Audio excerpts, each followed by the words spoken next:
Watch this and see what you think.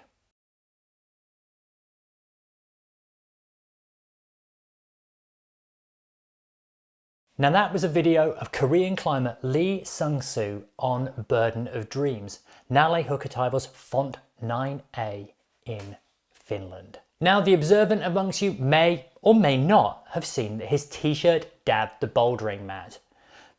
The big question is, does that actually matter?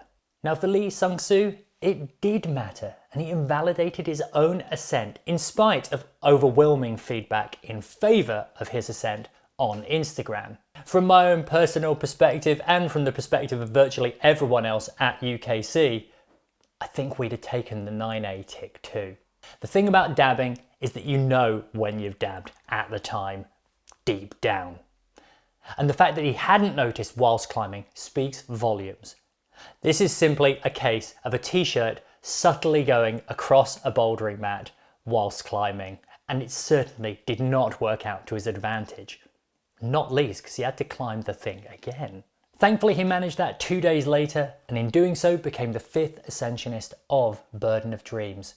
But imagine if he hadn't been able to repeat it. But what would have happened if he hadn't have been able to repeat it? Would he have had to come back next season to repeat a problem that he has, in the eyes of virtually everyone else, already repeated? Either way, he deserves double respect for not just climbing it once, but twice. Next, Will Bosi has made the first ascent of the long-standing project Burden of Nightmares at Raventor in the Peak District. He's named the problem Realm of Tor'ment and proposed a grade of Font 9A. This is the first time that Raventor has been back at the cutting edge since Ben Moon first climbed Hubble in 1990. At 8 moves long, the problem is a test of both power and contact strength.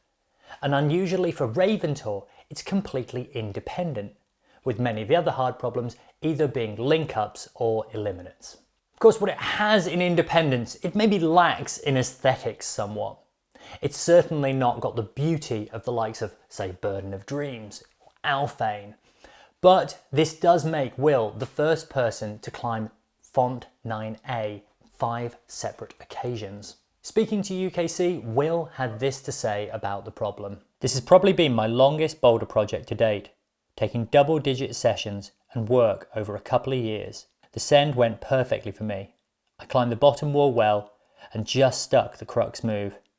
I was about as close as I could have been to failing on the last move too. Drawing upon my own experience, I can say that it is a step above 8C+ boulders of a similar style, and it sits as a low-end 9A boulder. However, I welcome the thoughts of other climbers who get on this excellent problem. If you want to read the full interview with Will, click here.